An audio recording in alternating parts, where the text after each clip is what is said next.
My honest JEE story cracked JEE in 5 months without coaching. Scam है क्या? आओ चलो देखते हैं। पापा मम्मी दोनों ने इसी में मतलब वही टीम अप कर गए मेरे अगेंस्ट। ट्यूशन टीचर ढूंढना था तो ऐसे अलग पांडे सर मिल गए। और -2 आए तुम्हारे? हाँ, और पापा को मतलब हार्ट अटैक आया था उस टाइम पे। क्या बात है, और नीट भी दिया था। बहुत नीट इंस्पायरिंग में स्टोरी है। Hello guys, this is Siddharth. तो आज अपन ने जिनको बुलाया है उनकी तो आप गिनती करना चालू करो, ठीक है। पहले थे वो यार PCMB स्ट्रीम से।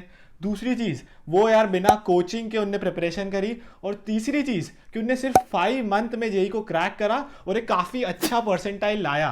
तो यार ये दिखने में और ऐसे देखने में देखे तो स्कैम टाइप का लगता है ना, लेकिन आज अपन देखेंगे कि कैसे आप लोग भी, यदि आप लोग मान लो 11th में हो और अपनी प्रिपरेशन कर रहे हो, आपका बैकलॉग बहुत क्रिएट हो गया हो, आपने अच्छे से कर नहीं पाओगे प्रिपरेशन 11th की, या आप 12th में हो, आपने 11th आपका अच्छे से छूट चुका है बढ़िया तरीके से कि आपको अब लग नहीं रहा कि कोई उम्मीद है जेई में, तो ये इस अपन जो पॉडकास्ट है उसके थ्रू आप बहुत सारी लर्निंग्स देख सकते हो और देख सकते हैं कि जो अपन ने बुलाया है त्रिगुणादित्य पांडा को, वो कैसे उनने अपना खुद के लिए करा था, ठीक है। तो हेलो त्रिगुणादित्य। हेलो भैया, हेलो सबको। हाँ तो त्रिगुणादित्य, मेरे को एक बात पहले तो 2 चीज़ तुमसे करनी है कि तो जो तुम्हारा इतना बड़ा नाम है उसके लिए अपन एक शॉर्ट नेम क्या बुलाया तुम्हें, नहीं तो पूरा आधा इंटरव्यू तुम्हारा नाम लेने में चल जाएगा। अब भैया वैसे त्रिगु बुला सकते हो, त्रिगुण बुला सकते हो। त्रिगु, ओके, ट्रिगु ट्रिगु बहुत सही है, ठीक है। दूसरी चीज़ की ये स्कैम है कि तुमने सही में ऐसा कुछ करा है। ये सही में किया है भैया, मतलब ऐसे सुनने में तो लग रहा है स्कैम टाइप का, मगर है तो सही में। हाँ चलो ठीक है, तो अब अपन जाते हैं यार, जब मतलब 11th के पहले त्रिगु कैसा था, मेरे को तो ये बताओ कि तुम पहले पढ़ाई के लिए सीरियस थे या कैसे वाले बंदे थे, लास्ट बेंचर टाइप के बंदे थे, क्या था तुम्हारा सीन? और वैसे अगर 9th और 10th की अगर बात करें तो 9th में तो वैसे नंबर 9th में लास्ट बेंचर था मैं एक्चुअली। और नंबर बहुत कम ही आ रहे थे, मतलब ऐसे अगर 70 मार्क की एग्जाम हो गई तो 70 नहीं 80 की होती थी वैसे, तो 80 में से करीब ऐसे आ गए, मान लो 50 नंबर आ गए, 60। और तभी सीन ये था ना कि 9th में अपने पूरे क्लास के ही नंबर कम आ रहे थे, तो अब मतलब तब फील नहीं हो रही थी कि चलो ऐसे ठीक है। मगर अब ये मतलब मेरे पापा जो है वो मेरे ही स्कूल में है, मतलब मेरे पापा के ही स्कूल में पढ़ता था मैं, तो पापा कॉमर्स के हेड है यहाँ पे। तो अब वो होता है ना कि अगर पेरेंट्स है स्कूल में तो फिर ऐसे कहते हैं कि बच्चे को तुम पढ़ लो, मगर ऐसे इज्जत वगैरह नहीं घटनी चाहिए बाकी टीचरों के सामने। तो अब वो हुआ करता था बहुत। और ऐसे तो 9th में मतलब पापा मम्मी सोच रहे थे कि यार ये तो पढ़ ही नहीं रहा है कुछ, 10th में क्या होगा इसका। तो फिर 10th में आया। अब 10th में भी मेरे अंदर सीरियसनेस आई नहीं थी तब तक। आई वाज लाइक चलो देखेंगे आगे फ्यूचर का क्या ही होता है, 9th में कुछ पता नहीं होता। और मैं तब भी कुछ 15 साल का था मैं 9th में, तो मतलब पता तो होता नहीं है। तो 10th में जब आया तब शुरुआत में पापा ने कह दिया कि मतलब अभी तो नंबर लाने हैं 10th में, 9th वाले फ्लो को कंटिन्यू कर नहीं सकते। तो कह दिया कि बेटे तू 85% ले आ तो फिर तुझे हम बाइक दिला देंगे बोर्ड एग्जाम में। तो मैं कहा यार सही है ये, मतलब 85% ले आओ बाइक मिल जाएगी। बाइक मिलेगी अपन को। वही ऊपर से 10th के नंबर तो इंपॉर्टेंट होते भी है, मतलब चाहे वो आगे हो ना हो पर तब तो लगा करता था।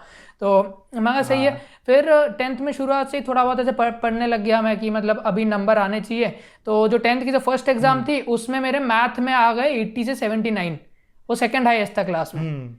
तो अभी सही चल रही थी, नंबर वगैरह आ रहे थे। तो एक दिन क्या हुआ ना, पापा मतलब मैं सोफे के ऊपर बैठा हुआ था, पापा सामने थे, और पापा ने ऐसे मतलब पूछ लिया कि पढ़ाई वगैरह कैसी चल रही है, जब रिजल्ट आ गई थी पहले एग्जाम की।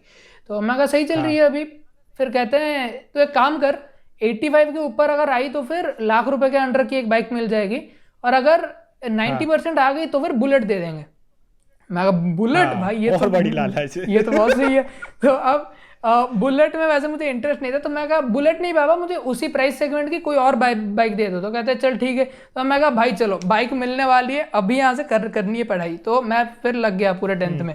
और दिन के मान लो ऐसे 3-4 घंटे पढ़ के भी 10th में अच्छे नंबर आ जाते हैं। तो वैसे स्कूल एग्जाम में भी अच्छा चलता रहा और फिर बोर्ड में आ गए मतलब 90%। एक चीज बताओ मुझे कि तुम्हें मैथ्स में इंटरेस्ट था कि बस नंबर आ जाते थे तुम्हारे अच्छे? मैथ में बेसिकली एक जैसे होते हैं ना कि मुझे इंटरेस्ट भी है, कि जैसे मान लो मेरे को संस्कृत में नंबर तो बहुत अच्छे आए थे मेरे जब मैं स्कूल में था, लेकिन मुझे इंटरेस्ट नहीं था संस्कृत में। तो तुम्हें मैथ्स का इंटरेस्ट था? मैथ्स का इंटरेस्ट एक्चुअली ना पापा पढ़ाया करते थे मैथ्स 10th तक, तो मैं ट्यूशन कहीं पे भी गया नहीं था, तो मैथ में ज़्यादा पढ़ा करता था बाकी सब्जेक्ट्स के कंपैरिजन में।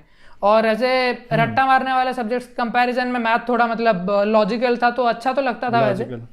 पर मैथ में ऐसा भी नहीं कि हमेशा अच्छे नंबर आ रहे थे, उसी मैथ्स में मतलब 9th में बहुत कम नंबर आ रहे थे, तो वो फिर 10th में ही अच्छे आए थे। उससे पहले तो खराब ही थे वैसे, अच्छा। मतलब ज़्यादा कुछ अच्छा था नहीं मैथ्स में। तो अब स्ट्रीम सिलेक्शन की बारी आई तो क्या था फिर अपना सीन?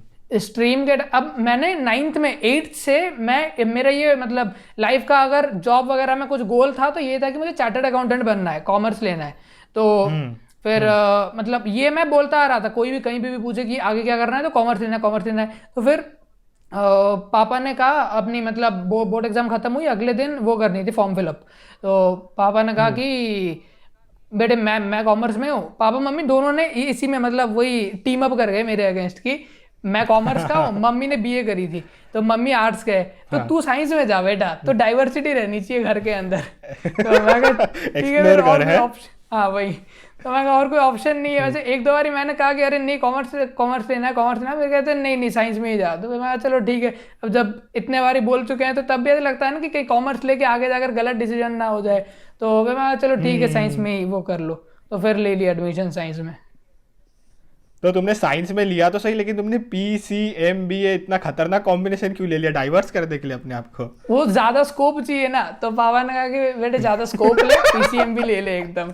और यहाँ पर ना मतलब अगर हमारे यहाँ की बात करें ओडिशा में बेसिकली तो पीसीएमबी का बहुत ज्यादा क्रेज है, और मेरे स्कूल में भी ज्यादा है। मतलब ऐसे जो पीसी मतलब जो स्कूल के टॉपर होते हैं ना 1 साल के, उन्हें कहा जाता है कि ये लोग 90% के प्लस वाले ये सारे जाएंगे पीसीएमबी में। मतलब पीसीएम में भी जाते हैं, पीसीबी में भी जाते हैं, पर जनरली जो टॉपर होते हैं उन्हें कहा जाता है पीसीएमबी में। तो अभी मैं मतलब ऐसे टॉपर था नहीं, पर 90% आ गए थे, तो चलो फिर पीसीएमबी डाल दो।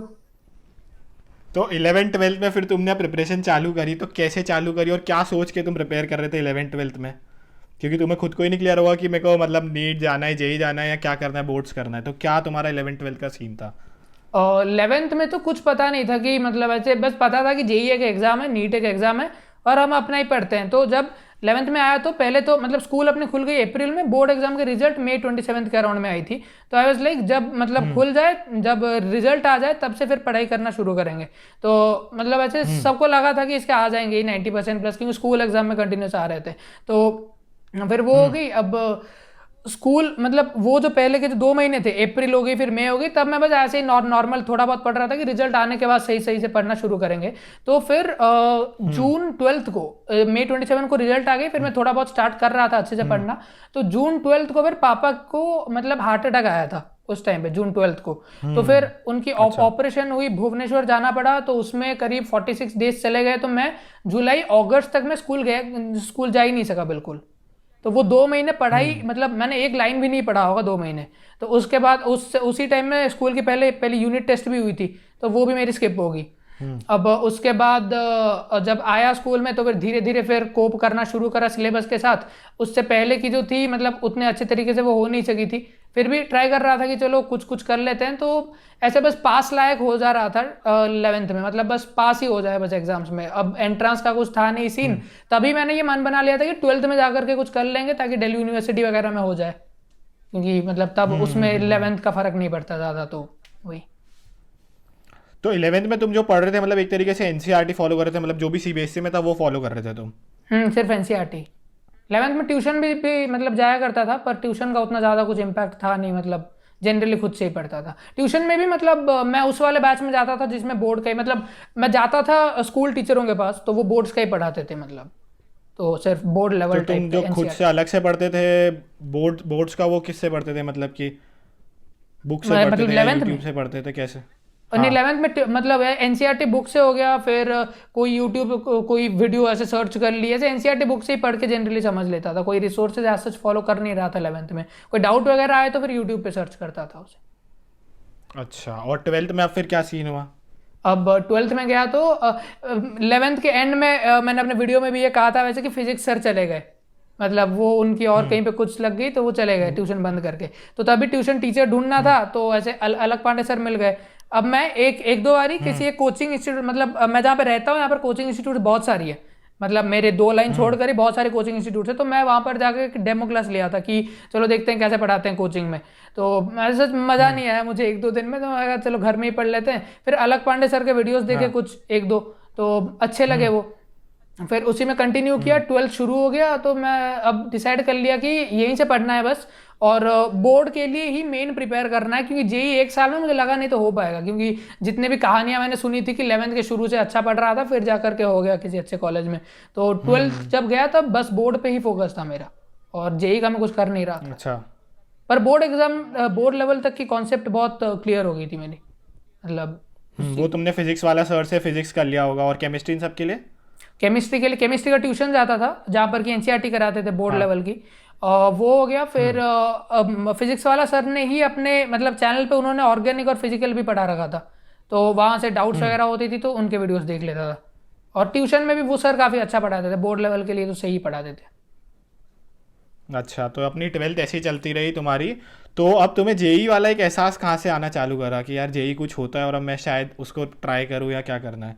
जेई एक तो जो उस टाइम पर जो क्लास के टॉप, मतलब मैं टॉप 5 में तो आ रहा था, पर जो मेरे अलावा बाकी 4 थे वो जेई पर फोकस कर रहे थे थोड़ा बहुत, तो जब दिसंबर आई, नवंबर दिसंबर आई, जेई जनवरी में थी, तो तब वो लोग थे कि अरे यार जेई आ रही है, अब ऐसे स्कूल वगैरह आ नहीं सकते हैं, जेई के लिए पढ़ना पड़ेगा वैसे करके, मतलब मैंने सोचा कि चलो ऐसे स्कूल वाला मॉक टेस्ट भी ऑर्गेनाइज कर रहे थे, तो वहाँ पे भी वो लोग जा रहे थे, तो मैंने भी कहा चलो थोड़ी बहुत तो पढ़ रखी है, मतलब ऐसे बोर्ड लेवल की, तो चलते हैं उस हिसाब से जितने भी क्वेश्चन होते हैं। अब ऐसे मतलब पेरेंट्स तो कहते ही है ना कि जेई आ रही है तो फिर जाके ऐसे ही मतलब दे आओ, चाहे प्रिपरेशन हुई ना हुई हो, तो सीबीएसई के कर रहे हो तो देख ही लो जेई का कितनी हाँ हो रही है। वही वही तो फिर मैं गया वहाँ पे, मतलब एग्जाम जो मॉक टेस्ट हो रही थी, मॉक टेस्ट में नंबर बहुत कम आ रहे थे, पहले वाले में आई मेरी कुछ ऐसे 8-9 नंबर आए थे, फिर एक में -2 आ गई। 8 नंबर कितने में से? अब पूरे फुल मार्क वाली एग्जाम 360 वाली हुआ करती थी उस टाइम पे। अच्छा, और -2 आए तुम्हारे? हाँ -2 आए थे उसमें, एक में 8 आए थे, एक में -2, एक में मैंने तुक्के लगाए थे बहुत सारे, उसमें 21 आ गए थे, और ऐसे करके मतलब हाँ। 4-5 टेस्ट दिए थे। चल रहा था मतलब ऐसे ही, हाँ हवा में ही चल रही थी प्रिपरेशन मतलब। हाँ वही।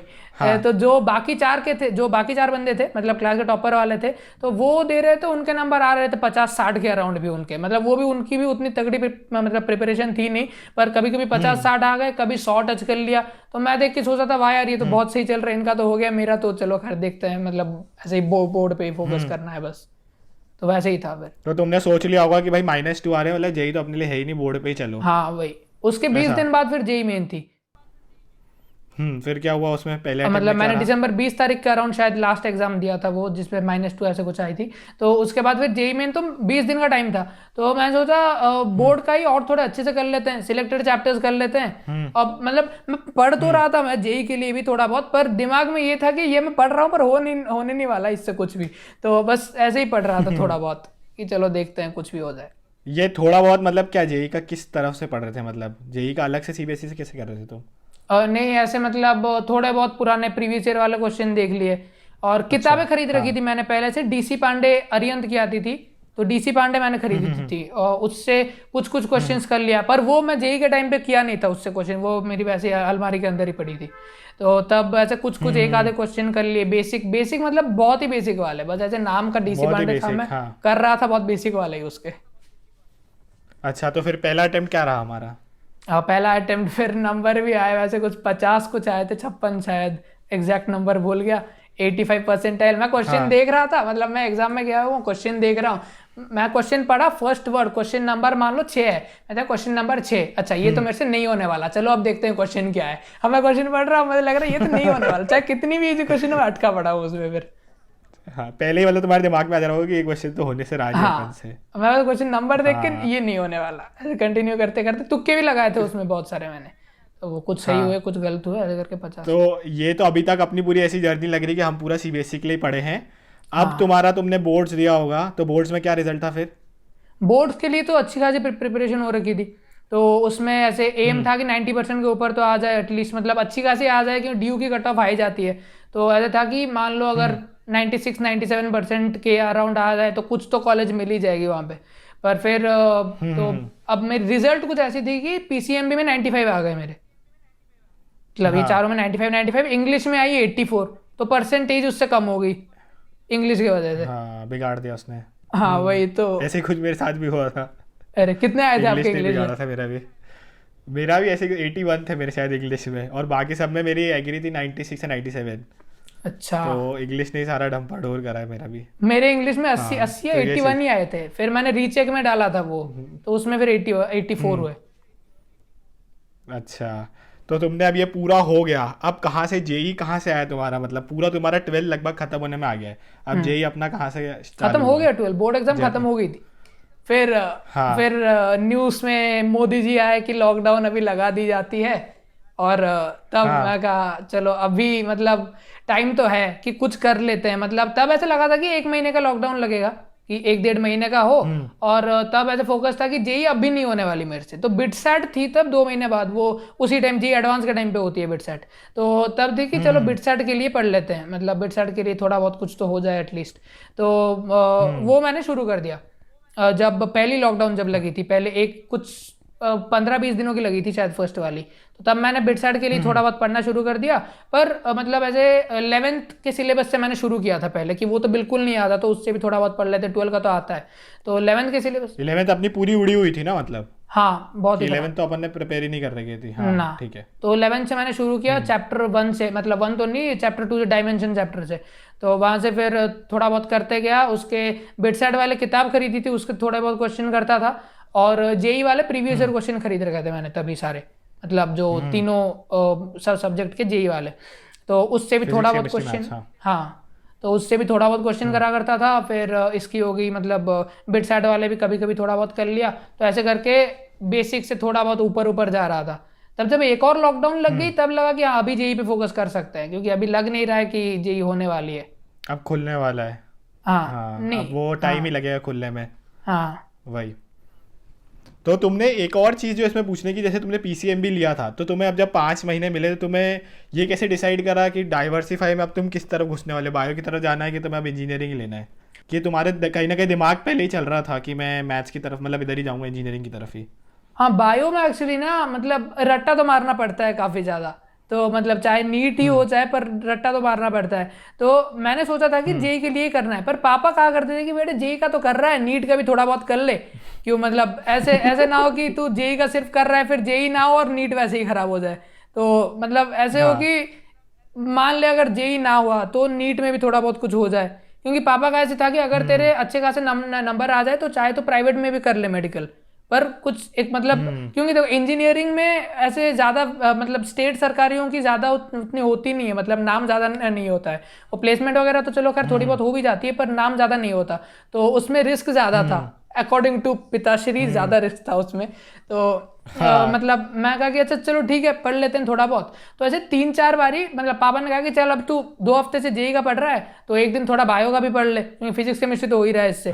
तो मैं चलो ठीक है, फिर ऐसा करके 3-4 दिन मैंने, मतलब टोटल पहले 2 महीने में 3-4 दिन सारा मिला करके, कुल मिला के मैंने पढ़ा था बायो, मतलब पूरे दिन के शुरुआत से लेकर के रात तक की बायो थोड़ा बहुत पढ़ लिया। फिर जाकर मुझे लगा कि यार ये तो मैं एक दिन बायो पढ़ के वेस्ट कर रहा हूँ, ये अगर मैथ्स में लगा तो और थोड़े अच्छे क्वेश्चन हो जाएंगे मेरे, तो क्यों करूं ये। फिर मैं बाबा का नहीं, मेरे से नहीं हो सकता। वो मैंने उस टाइम पे भी कहा था जब पहली जेई होने वाली थी, तब मैंने कहा था कि अभी अगर जेई पे फोकस करूंगा तो बोर्ड खराब हो जाएगी। अभी मैंने कहा अभी नीट पे फोकस करूंगा तो ये जेई खराब हो जाएगी, तो अभी छोड़ खराब हो जाएगी वापस से। वही। तो अब जैसे अपने पास 5 महीने जो है, उसमें तुमने क्या प्लान आउट करा कि अब कैसे तुम्हें कवर करना है? 11th पूरा बचा हुआ है, तुम्हें 12th का भी जेई के हिसाब से पढ़ना है, तो क्या प्लान था अपना एक? पहले तो मैंने मतलब टाइम टेबल बनाया, मतलब वो सिलेबस जो होती है वो पहले मैंने डाउनलोड करा, और फिर चैप्टर्स को पहले डिवाइड कर दिया कि कौन से वाले छोटे हैं, कौन से वाले थोड़े ज़्यादा मुश्किल है, वो 11th के। फिर 12th का भी मैंने, 12th का तो पता ही था कि कौन से मुश्किल है कौन से नहीं है, 11th का कुछ पता ही नहीं था, तो मैंने बस लिस्ट डाउन करे पहले। उसके बाद उसका मतलब ऐसा किया कि इस चैप्टर को कितने दिन देने पड़ेंगे। कोई जो छोटे छोटे चैप्टर होते थे वो तो चलो खैर एक दिन में हो गए 2 चैप्टर, छोटे मोटे चैप्टर जो होते हैं, और जो बड़े चैप्टर होते हैं उसे पूरे फॉर एग्जाम्पल मतलब कैसे वाले? छोटे मतलब ऐसे मान लो कि जैसे फर्स्ट चैप्टर हो गई यूनिट डायमेंशन वाली, वैसे और भी कुछ कुछ होते हैं जो कि ऐसे एक दिन में हो गए। लास्ट की कुछ कुछ चैप्टर होती थी जो कि मतलब इजी होती थी वैसे, तो उन चैप्टर को, जैसे केमिस्ट्री की जो एंड वाली चैप्टर्स है, एनवायरमेंटल वगैरह, वो एडवांस के सिलेबस में नहीं है, वो छोटे छोटे। हाँ, तो वो सारी तो हो गई, तो वो ऐसे एक दिन में 2-3 चैप्टर भी हो जाते थे। पर जो रोटेशनल टाइप चैप्टर हो गए ये 2 दिन लग जाते थे, मतलब एक दिन में मैंने सारे कॉन्सेप्ट पढ़े, फिर अगले दिन क्वेश्चन थोड़े बहुत करे उससे, और एक दिन मतलब मैं पूरे सुबह से रात तक उसी एक सब्जेक्ट में ही लगा रहता था, तो मतलब करीब करीब पूरा ही खत्म हो जाता था। थोड़ा बहुत जो बाकी रहता था वो अगले दिन कर लो, तो वैसे करके होता था। तो तुम्हारा प्लान क्या था कि तुम सारे फुल सिलेबस कवर करना चाह रहे थे कि कुछ सिलेक्टेड ही चैप्टर्स को चाह रहे थे कि मैं करूँ हर सब्जेक्ट के? पहले तो मैंने सोचा था कि फुल सिलेबस करूंगा, और क्योंकि ना दिक्कत ये आती है कि मान मतलब क्वेश्चंस ना मिक्स होकर के आते हैं कुछ बहुत। जैसे मान लो एक क्वेश्चन ऐसा है जो कि रोटेशनल वाले क्वेश्चन है, अब उसमें फ्लूइड मैकेनिक्स वाली भी कोई एक कॉन्सेप्ट यूज होती है, इलेक्ट्रोस्टैटिक्स वाली भी कॉन्सेप्ट यूज होती है। तो मान लो मैंने ये दो कर लिए, तीसरी छोड़ दी, तो वो क्वेश्चन नहीं होगी फिर। तो इसलिए मैंने सोचा अभी पूरा सिलेबस तो करना ही है, पर मैंने कुछ चैप्टर्स छोड़ दिए थे, एक दो चैप्टर, जैसे कि अपनी इसकी होगी केमिस्ट्री की आयोनिक इक्विलिब्रियम थी, वो मैंने छोड़ दिया था। फिर वैसे फिजिक्स की मैंने कौन सी एक चैप्टर छोड़ी थी, वेव्स शायद, हाँ वेव्स छोड़ा था मैंने फिजिक्स का। तो ऐसे केमिस्ट्री और फिजिक्स के एक दो चैप्टर छोड़े थे बस, बाकी सारा ही कर दिया था। अच्छा, और क्या सोर्स था मतलब इन सबको प्रिपेयर करने का? और फिजिक्स के लिए तो फिजिक्स वाला सर ही, और बुक मैंने कोई भी एक भी फॉलो नहीं करी थी फिजिक्स के लिए। मतलब फिजिक्स के अलग पांडे सर के जो असाइनमेंट्स थे वो करा करता था, और क्वेश्चन प्रैक्टिस के लिए प्रीवियस ईयर वाले किताब जो डीसी पांडे थी उसके 2 एडिशन, वो 5 किताबों की सेट आती है, उसकी 2 थी मेरे पास, बाकी 3 मैंने खरीदी ही नहीं थे वो मैंने करा नहीं बिल्कुल सॉल्व। तो इनके के अच्छा, और तो इनके असाइनमेंट्स और प्रीवियस ईयर केमिस्ट्री और इनमें केमिस्ट्री में ऑर्गेनिक और फिजिकल के लिए अलग पांडे सर के वीडियोस, और इनऑर्गेनिक तो खुद से ही पढ़ के बुक से, एनसीईआरटी बुक से ही पढ़ के, फिर क्वेश्चन सॉल्व करने के लिए फिजिकल में आरके गुप्ता, और फिर ऑर्गेनिक में एक वो कुछ हिमांशु पांडे सर की किताब है एक, हिमांशु पांडे, हाँ हाँ, तो वो उससे करा करता था। और इनऑर्गेनिक फिर प्रीवियस ईयर वाले, इनऑर्गेनिक के तो क्वेश्चन रिपीट भी होते रहते हैं जनरली, तो वो सिर्फ उसके लिए प्रीवियस ईयर और एनसीईआरटी बार बार रीडिंग करके हो गई। फिर मैथ के लिए सेनगेज खरीदा था मैंने, और सेनगेज की जेई मेन वाली भी शायद किताब आती है, मैंने जेई एडवांस वाला खरीदा था। उस वाले में उसके सिर्फ लेवल 1 वाले क्वेश्चन किया करता था, क्योंकि और बाकी करने में टाइम वैसे ही नहीं था।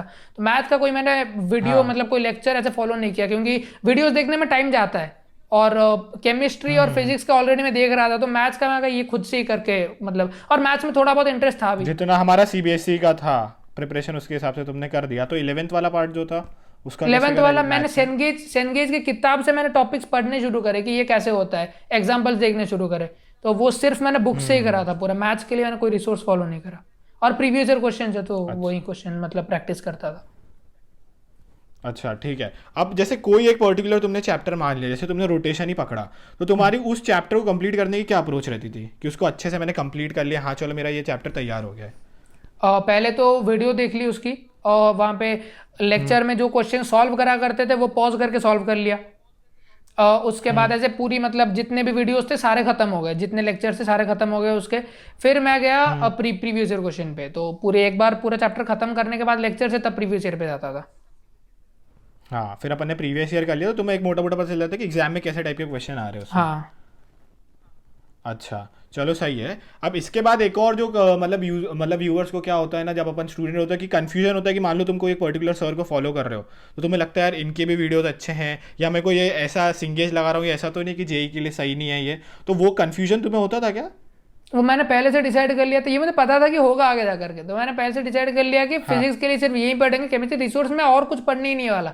और एक तो ना ये था कि मतलब अमन भैया के वीडियोस बहुत देखा करता था मैं 11th 12th पूरे, मैं 12th में बेसिकली, 11th में पता नहीं था मुझे, तो वो कहा करते थे कि एक ही किताब पढ़ो, एक ही किताब के मल्टीपल रिविजन। तो मैं कहा किताबें तो सारी ही अच्छी होती है, तो इसी एक को ही पढ़ते, एक ही टीचर को फॉलो करते हैं, वहीं से मतलब फिर टाइम वेस्ट नहीं कर सकता था ना उस टाइम पे। मैंने और कुछ ट्राई भी नहीं किया, मैं सिर्फ यही पढ़ा बस। अच्छा, और अब ये है कि जैसे तुम YouTube से पढ़ रहे हो तो उसमें डिस्ट्रैक्शन भी काफ़ी होते हैं, तुम्हें सजेस्टेड वीडियोस आएंगे, अलग अलग चीज़ें होंगी, तुम्हें कुछ और खोलने का मन कर जाएगा, तो वो डिस्ट्रैक्शन कैसे अवॉइड करते थे तुम्हारे पूरे प्रिपरेशन में? वो तब ना मतलब मैं और कुछ कर नहीं रहा था तब, और कॉलेज इसके मतलब जेई ना हो तो और कोई कॉलेज मिलने के चांस थे भी नहीं मेरे, तो तब ये हो गया मतलब तब अंदर से आ रही थी ना कि मैं सजेस्टेड वीडियो पे क्लिक करके या तो टाइम वेस्ट कर लूँ, फिर किसी नॉर्मल से मतलब चाहे कॉलेज तो मुझे पता नहीं, मैंने किसी और कॉलेज की सही से फॉर्म भी नहीं करी थी फिलहाल, तो मतलब शायद ड्रॉप ही था मेरा अगर तब छोड़ देता तो या तो ऐसे था कि मतलब मैं पढ़ लूँ या तो सजेस्टेड वीडियो देख के टाइम वेस्ट कर लूँ, तो वो अंदर से आती है ना कि नहीं यार वो मत कर टाइम वेस्ट, अभी तू बहुत कर चुका है 11th और 12th में, बहुत हो गया है, 1.5 साल हो गया अपना पूरा, 1.5 साल 2 साल हो गया पूरा। वही तो किसी वीडियो में क्लिक भी करता था तो मतलब 10 मिनट की कोई वीडियो है कॉमेडी, क्लिक करा मैंने, 1 मिनट देखा, फिर अंदर से आता था क्या कर रहा है भाई तू, चल बंद कर इसे अभी, तो फिर कंटिन्यू करता था पढ़ाई। और ऐसे दिन में ब्रेक तो लिया करता था बीच में, मान लो लंच के बाद ऐसे 1 घंटे का ब्रेक हो गया, फिर सुबह तो कुछ करता था, लंच के बाद मैं फ़ोन मतलब ऐसे कुछ अलग मैं टाइम पास करने जाता था सिर्फ 1 घंटे बीच में, मतलब लंच के बाद जो टाइम होती है 1 घंटे की बस, और बाकी टाइम पढ़ाई में ही जाता था। तो अपना मतलब बेसिकली देखा जाए तो उस 5 महीने में क्या डेली रूटीन था? डेली रूटीन सुबह उठ करके वैसे पढ़ाई कंटिन्यू, सुबह मान लो मैं 6 बजे उठता था, करीब 6 साढ़े 6 बजे। तो तब उठ के 8 बजे के अराउंड लंच करने के बाद पढ़ाई शुरू होती थी, कंटिन्यूस 2 बजे तक चलता था। 2 बजे कभी 1:30 2 बजे तक कंटिन्यूस चलता था। और फिर 2 से लेकर के 4 बजे तक का ब्रेक रहता था। 2 से 3 में लंच करता था, मुझे खाने में थोड़ा टाइम लगता था वैसे, तो 2 से 3 में लंच करता था। फिर 3 से 4 ऐसे मतलब कुछ भी टाइम पास कर लिया, पबजी वगैरह भी खेल ली कभी कभी, कभी कभी खेला करता था, पर वो भी मतलब ऐसे 1 घंटे, उसके बाद और नहीं। मान लो मैच आधे में है तो बस उतने में ही रहने दो। ये सेल्फ कंट्रोल आ गया था मतलब तुम्हें हाँ। कि अब बस इतना ही करना है मुझे? हाँ, वो मतलब स्टार्टिंग स्टार्टिंग में थोड़ा मुश्किल था, पर ऐसे 1 महीने करने के बाद और ज्यादा मुश्किल रहता नहीं है, स्टार्टिंग में ही जो थोड़ा मुश्किल होता है। फिर 4 बजे के बाद फिर से कंटिन्यू 8 साढ़े 8 या 9 बजे तक भी मतलब चलता था, 4 से 9 बजे तक। फिर डिनर कर लिया। फिर अगर मान लो कुछ ऐसे ब्रेक मतलब रह गया है, मान लो कोई चैप्टर थोड़ा और बाकी है बस, और 9 बजे डिनर करने चला गया, तो फिर आने के बाद उसे कंप्लीट कर लिया। फिर पूरे दिन में जो जो पढ़ा था उसको रिवाइज कर लिया 1 घंटे में। मतलब मान लो ऐसे 9 से 10 डिनर किया करता था, फिर 10 से 11 में पूरा रिवाइज कर लिया पूरे दिन में क्या क्या पढ़ा था। फिर 11 बजे टाइम टेबल बनाता था अगले दिन के लिए कि अगले दिन में क्या क्या सब्जेक्ट्स पढ़नी है, क्या क्या करनी है। फिर 12 बजे सोता था, फिर अगेन 6:30 बजे उठ के कंटिन्यू, यही साइकिल चलता था। अच्छा अच्छा। तो जैसे अब तुमने बताया कि तुम एक टाइम टेबल बनाते थे, तो टाइम टेबल किस हिसाब से बनाते थे कि मतलब तुम एक पर्टिकुलर डे पे सेम सब्जेक्ट करोगे कि इक्वली तुम डिवाइड कर रहे हो फिजिक्स केमिस्ट्री मैथ्स, तो वो किस टाइप का टाइम टेबल तुम प्रेफर करते थे? पहले जब शुरू किया था मान लो April first week second week April पूरे महीने में, तब तो ऐसे था कि 11th का कुछ नहीं आता, तो इसे एक एक चैप्टर को पूरा एक एक दिन का टाइम देना पड़ेगा। तो तब टाइम दिया करता था पूरा, एक दिन में एक ही सब्जेक्ट के एक ही चैप्टर को करा करता था। या फिर मतलब आज फिजिक्स पढ़नी है तो बस फिजिक्स ही पढ़ लिया, मान लो आधे दिन में एक चैप्टर खत्म हो गई तो एक और कर ली। पर फिर जब पहला महीना खत्म हो गया, सेकंड महीने में आया, सेकंड महीने में करीब आधे महीने के बाद, तब से डेली मतलब कुछ ना कुछ पुराना भी मतलब कर रहा हूँ रिवाइज। ऐसा करते करते फिर डेली में ज्यादा अकोमोडेट करता गया कि मतलब अभी सिर्फ एक सब्जेक्ट नहीं करनी है, आज ये 2 सब्जेक्ट करनी है, फिर ये 3 सब्जेक्ट्स के 2-2 चैप्टर रिवाइज करनी है। फिर अच्छा आते आते जब एंड के जो 1-1.5 महीना था, उसमें मैं डेली करीब पूरे सिलेबस को रिवाइज करा करता था, सारे सब्जेक्ट्स के सारे पूरे सिलेबस को, शॉर्ट नोट से जो 1 पेज नोट्स बनाए थे मैंने, उससे पूरा सिलेबस रिवाइज करा। क्या 1 पेज नोट्स बनाए थे तुमने? हाँ। अच्छा, तो उससे सारा एक दिन में पूरे कोर्स रिवाइज कर रहे हो तुम सारे सब्जेक्ट्स का? तो ये 1 पेज नोट्स बनाने के क्या ट्रिक्स क्या है, मतलब कैसे इसमें क्या लिखते थे तुम 1 पेज नोट्स में? और 1 पेज नोट्स में ऐसे तो मतलब जो बेसिक फॉर्मूले होते हैं, मतलब एक ना मान लो प्रोजेक्टाइल की हमने वो देख ली, तो प्रोजेक्टाइल में टी हो गई, एच हो गई, आर हो गई, जो रेंज वगैरह है वो तो बेसिक फॉर्मूला है 3। अब कुछ जो होते हैं वो मतलब ऐसे 1 पेज नोट करने के लिए वो 1 पेज बनाते हैं प्रोजेक्टाइल के लिए, उसमें इतने छोटे छोटे लेटर्स में सारा वो मतलब पूरे चैप्टर का लिख जाते हैं कि वो इंक्लाइंड प्लेन में क्या होगी प्रोजेक्टाइल की, उसका भी फॉर्मूला लिखे जा रहे हैं। तो वो तो एग्जाम के मतलब वो कॉन्सेप्ट आती है कि क्यों ऐसा होता है, तब तो हो गया काम। तो बस बेसिक बेसिक फॉर्मूला सारे, और ऐसे मतलब मैंने कोई पर्टिकुलर टाइप ऑफ क्वेश्चन के फॉर्मूला लिखे नहीं थे उसमें। मतलब जो एक चैप्टर हो गई रोटेशनल मोशन हो गई, तो उसके जो मेन फॉर्मूला थे, मतलब टॉर्क वगैरह की हो गई, फिर कुछ और स्पेशल मैं अभी भूल चुका हूँ सारे टॉपिक्स। सब कुछ कवर नहीं करना मतलब अपन को कि सारा भर दो, ये केस 1 केस 2 कर दोगे तो आप मतलब ऑब्वियसली वो फिर एक्सटेंड हो जाएगा पूरा। हाँ वही केस तो वैसे रिवाइज करते करते बार बार हो ही जा रहा था, दिमाग में आ ही जा रहा था कि हाँ ये सारे केसेस है, वो उसका एक जो जनरल केस रहता है बस वही लिख दो, तो कम जगह में बन जाती है नोट्स। और अगर छोटी छोटी हैंड राइटिंग में हो तो पढ़ने का भी नहीं मन करता। अच्छा, हाँ, तो तुम्हारा सही सा रहता था। और अब इसमें एक और ये है कि जब तुम एक टाइम टेबल बनाए हो, ठीक है, तो उसको फॉलो करना क्योंकि काफ़ी मुश्किल होता है। अभी तक तुमने मतलब 2 साल खूब मस्ती करी है, अब तुम एकदम रिगरस जब पढ़ना चालू करोगे तो वो जो टाइम टेबल पे कैसे तुम पूरा फॉलो करते थे, और यदि ब्रेकडाउन्स आते थे कि यार नहीं यार अब नहीं मन कर रहा बहुत ज़्यादा हो गया, तो वो कैसे तुम अवॉइड करते थे? कभी कभी होता था कि मतलब पूरे दिन में कुछ सही से पढ़ ही नहीं पाया, मान लो ऐसे हर 10-15-20 दिन में 1 या 2 दिन वैसे आते थे कि अरे यार आज कुछ सही से पढ़ने का मन नहीं कर रहा है। पूरे दिन में मान लो कोई 1-आधे पेज ही पढ़े मैंने, मतलब सुबह के टाइम में 1-आधे पेज पढ़े, शाम को कुछ मान लो 10-12 ही क्वेश्चन करे मैक्स टू मैक्स, और हो ही नहीं रहे थे। तो फिर अगले दिन ट्राई करता था कंपेंसेट करने का, तो ऐसे तो होता ही रहता था। मतलब पूरे अगर देखा जाए तो फिर हर महीने 3-4 दिन तो वैसे होते ही थे कि पढ़ने का बिल्कुल नहीं मन कर रहा है, तो वो तो होते ही है। लेकिन इसमें एक बात नोटिस करने की, जो तुम्हारी बात से लग रहा है कि तुम्हें उस चीज का रिग्रेट अगले दिन नहीं रहता था कि यार मैंने कल पूरा दिन बिगाड़ दिया, हाँ। अब क्या होगा ये वो, उसको तुम भूल के फिर वापस से अगले दिन कवर अप मारते थे, उसी रिग्रेट को कंटिन्यू नहीं करते थे कि अब तो कल भी हो गया, फिर आज भी इसी में वेस्ट कर रहे हैं हम टाइम।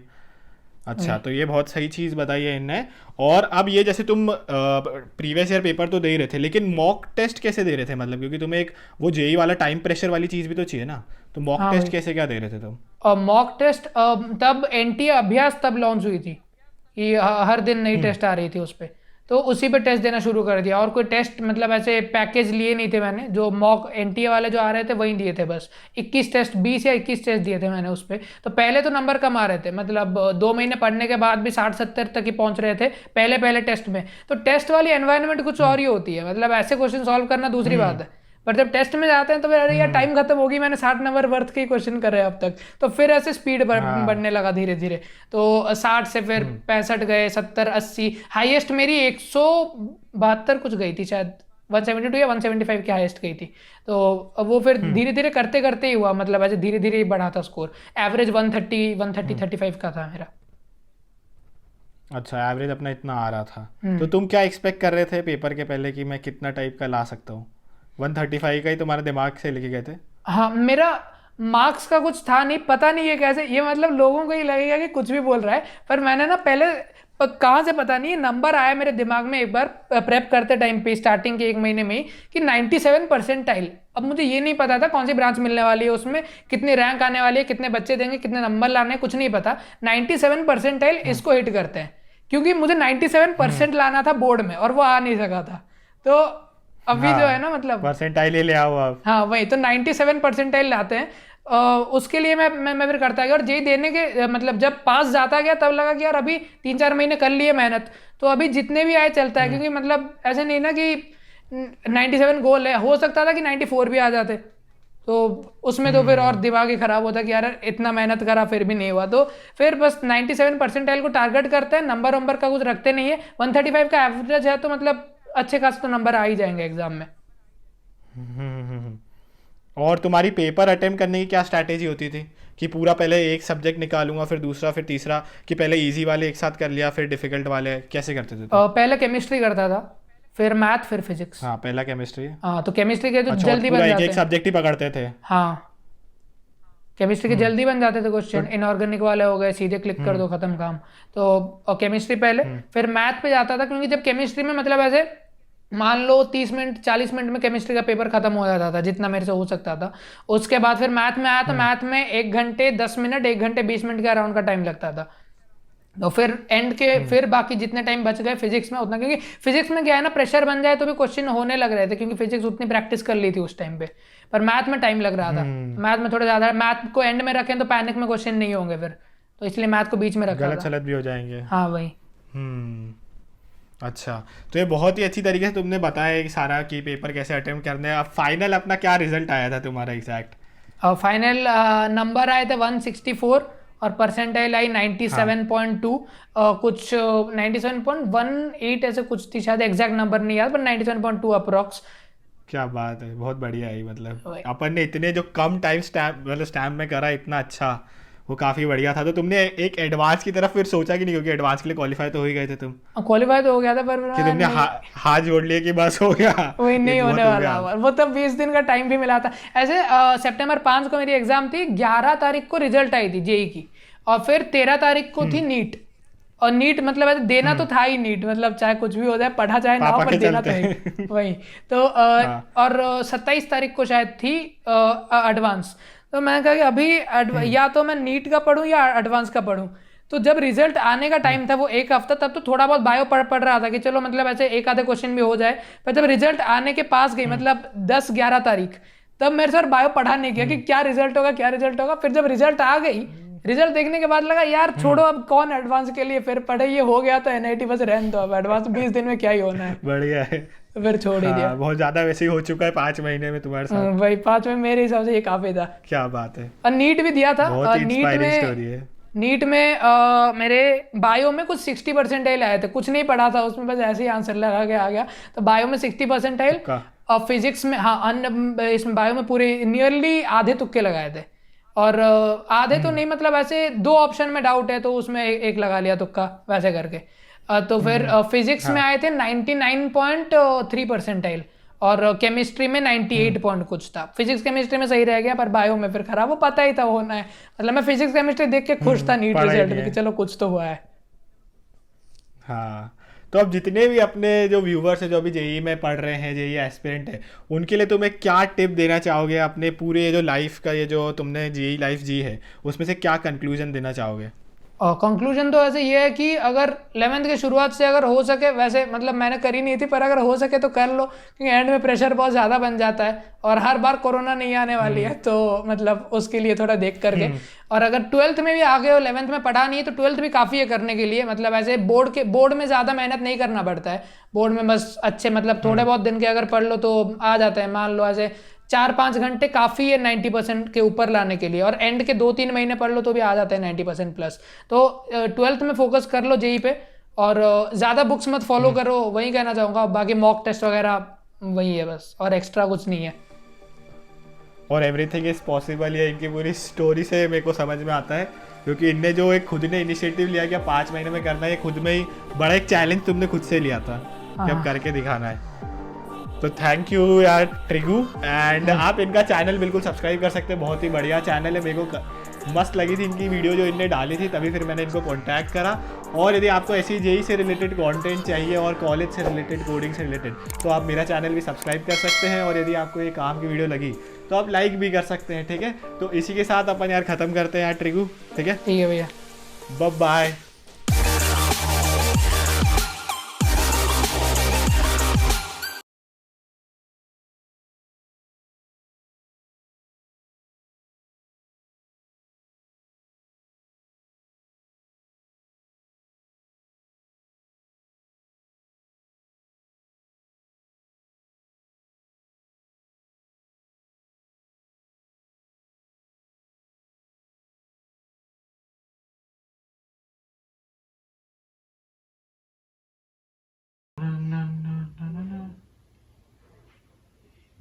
हैं? My honest JEE story cracked JEE in 5 months without coaching. Scam है क्या? आओ चलो देखते हैं।